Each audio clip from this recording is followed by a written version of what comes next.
नमस्कार दोस्तों, सरपंच की कहानी जनता की जुबानी सीरीज़ के भाग 16 में आपका बहुत बहुत स्वागत है। दोस्तों, आज हम फिर एक गांव की नई तस्वीर लेकर के आए हैं क्योंकि प्रधानी चुनाव की उल्टी गिनती शुरू हो चुकी है और लगातार इस सीरीज के माध्यम से हम गाँव के हालात दिखाने की कोशिश कर रहे हैं, जिससे जो जनप्रतिनिधि हैं, जो जिम्मेदार अधिकारी हैं, वो अपना मौन तोड़ें और जो आज़ादी के 70 सालों बाद देश का असली विकास होना चाहिए था, गांव का असली विकास होना चाहिए था, वो विकास संभव हो सके। आज दोस्तों हम उत्तर प्रदेश के सीतापुर जनपद के मिश्रिक ब्लॉक में हैं। यहाँ का हम आपको हाल दिखा रहे हैं। विकासखंड मिश्रिक की ग्राम पंचायत बरमी है। इसमें गजोधरपुर, ककहरिया, आलमपुर जैसे बड़े मजरे इसमें शामिल हैं। प्रधान पुत्तीलाल, पंचायत मित्र अमित कश्यप, पंचायत सचिव विनय कुमार ने के हिसाब से तो विकास बिल्कुल हो चुका है और तेज़ी से दौड़ रहा है। वहीं बीडीओ राम कुमार उपाध्याय कह रहे हैं कि अगर कोई शिकायत आती है तो हम उसकी जांच करेंगे। दोस्तों, अक्सर ऐसा होता है कि जब हमारी टीम गांव का दौरा करती है, विकास का हाल देखती है और जिम्मेदारों से जब सवाल पूछती है तो या तो वो मौन हो जाते हैं या जांच की बात कहते हैं। लेकिन कुल मिलाकर के ग्रामीण जनताओं तक न तो सरकारी योजनाओं का लाभ पहुंच रहा है, ना ही जो मौलिक आवश्यकताएं हैं, चाहे वो साफ़ सफाई की हों, पेंशन की हों, किसी भी बात की हों, इलेक्ट्रिसिटी की हो, सोलर की बात हो, शौचालय की बात हो, प्रधानमंत्री आवास योजना की बात हो, न सरकारी योजनाएं पहुंचती हैं, न सुविधाएं पहुंचती हैं। और इस ग्राम पंचायत में तो मनरेगा को लेकर के भी बड़े बड़े घोटाले सामने आए हैं। लॉकडाउन के दौरान यहां तालाब खुद गए, खड़ंजे बिछा दिए गए, सड़कें बन गई, नालियों की मरम्मत हो गई, लेकिन न सफाई व्यवस्था दुरुस्त है और ना ही कोई कार्य धरातल पर हुआ नजर आता है। आज देखिए संजय श्रीवास्तव और अमरीश श्रीवास्तव की सीतापुर से एक खास रिपोर्ट, सरपंच की कहानी और ग्राम पंचायत बरमी की जुबान। आज हम खड़े हैं विकासखंड मिश्रिक की ग्राम पंचायत बरमी में। यहाँ के जो मजरे हैं गजोधरपुर, ककहरिया और अलमापुर हैं। आज़ादी के 74 साल के बाद भी हमारे गांव की जो 70% जनता है वो किस तरीके से अपने मूलभूत सुविधाओं से वंचित है, ये हम आपको दिखाने का निरंतर प्रयास कर रहे हैं। आज हमारे इस एपिसोड की 16वीं कड़ी में आप देखेंगे कि हमारे प्रधान, हमारे पंचायत सचिव और हमारे पंचायत मित्र किस तरीके से भ्रष्टाचार करते हैं, विकास कैसे होता है, गांव की गलियां, गांव की नालियां, गांव की खड़ंजा, गांव की इंटरलॉकिंग, इज्जत घर के नाम पर कैसे होता है मजाक और कैसे उड़ाई जाती हैं विकास कार्यों की धज्जियां। Amrish Srivastava, National Watch channel, Sitapur. ये मनरेगा के तहत लॉकडाउन में यहाँ पे तालाब का जीर्णोद्धार कराया गया है, कुछ भी हुआ हो, और मात्र 5 दिन में मनरेगा की धज्जियां उड़ाई गई हैं। 3,41,000 रुपया और श्रमांश 3,37,000 रुपया।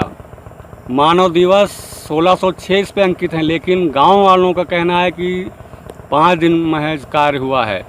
कार्य की माप 50 × 40 मीटर दर्शाई गई है। प्रतिदिन की मजदूरी 201 रुपया दिखाई गई है और ग्राम प्रधान भी हैं इस पे और ग्राम रोजगार सेवक, ग्राम पंचायत अधिकारी ने किस तरीके से महात्मा गांधी राष्ट्रीय रोजगार गारंटी योजना की धज्जियां उड़ाई हैं। ये देख लीजिए तालाब किस तरीके से इस पर काम हुआ होगा। लॉकडाउन के अभी कितने दिन, 30 जून को समाप्त हुआ था और 24 मार्च से लॉकडाउन लगा था। उस दौरान इस पे मज़दूरों ने काम किया होगा, भुगतान मिला, अभी बाकी भी है।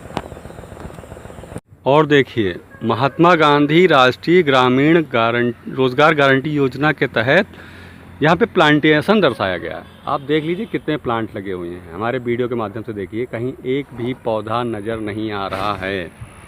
किस तरीके से महात्मा गांधी राष्ट्रीय रोजगार गारंटी योजना की धज्जियाँ उड़ाई हैं यहाँ के सचिव ने और यहाँ के प्रधान जी ने। खाली बोर्ड लगाए गए, पैसे का दुरुपयोग किया गया और वृक्षारोपण के नाम पर इस पे पलाश के पौधे लगे हुए थे ऑलरेडी पहले से, और एक भी पौधा हमें नहीं नज़र आया, ना ही ट्री गार्ड नज़र आए। ये पंचायत के पैसे का और मनरेगा के पैसे का भ्रष्टाचार उजागर होता है यहाँ पे।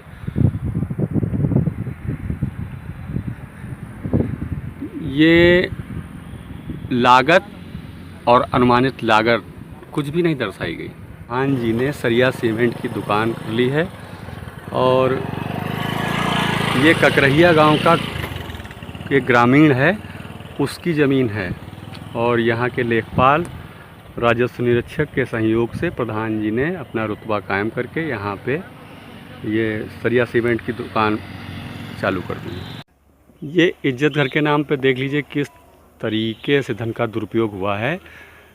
यहाँ पे अभी तक ना ही वॉल पेंटिंग हुई है, ना लाभार्थी का नाम अंकित किया गया है।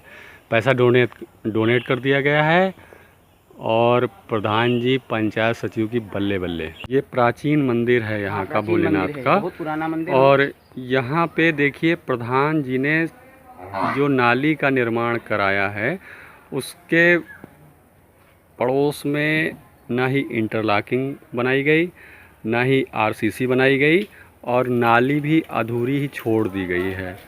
ग्रामीण भाई जब दर्शन पूजन करने के लिए यहाँ आते हैं तो उन्हें काफ़ी दिक्कत का सामना करना पड़ता है।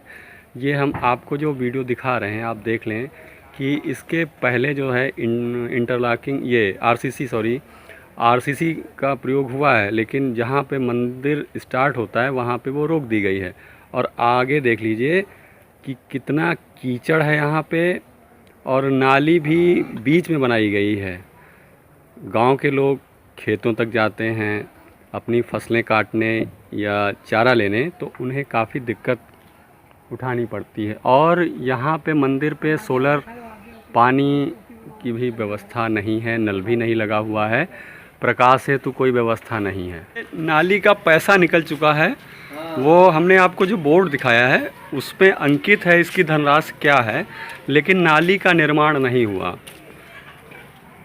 प्रधान जी से कहा कि ये मंदिर हमारा प्राचीन मंदिर हमारे गांव का है, यहाँ पे सब लोग पूजा पाठ करने आते हैं, यहाँ पे रामायण वगैरह सब की जाती है, कथा भागवत यहाँ पे की जाती है, लेकिन इधर नाली है उधर नाली है। प्रधान जी से कहा गया कि इंटरलॉकिंग नाली पे करवा दीजिएगा। उन्होंने कहा कि हमारे बजट में इतना ही पैसा आया है, इसके आगे हम कुछ नहीं करवा पाएंगे, अपनी जेब से हम क्या करें, ये उन्होंने जवाब दिया है। मतलब यहाँ पे इंटरलॉकिंग आरसीसी बनने की नौबत नहीं, वहाँ तक बन के हाँ वहाँ तक उन्होंने कहा कि ये कार्य कब हुआ था? ये कार्य अभी हुआ है करीब 1 हफ्ते पहले। और इसके आगे उनके पास बजट नहीं रहा? इसके आगे नहीं बजट ना है, वो यही बोले कि बजट नहीं हमारे पास है, हम आगे का नहीं करवा पाएंगे। मंदिर पे प्रकाश की भी व्यवस्था नहीं है? कोई भी प्रकाश की व्यवस्था नहीं है। मंदिर का जो है देखिए आप, ये सब मंदिर का टूटा फूटा मंदिर पड़ा हुआ है। हमने प्रधान जी से कहा भी कि मंदिर में थोड़ा पैसा लगवा दीजिए आप, मंदिर सही हो जाएगा, लेकिन उन्होंने कहा कि मेरे पास मंदिर का कोई निर्माण के लिए पैसा नहीं आता है। नल भी नहीं है? नल भी नहीं है यहाँ पे, पानी पीने के लिए भी नल नहीं है, पर अपने अपने घर जाते हैं।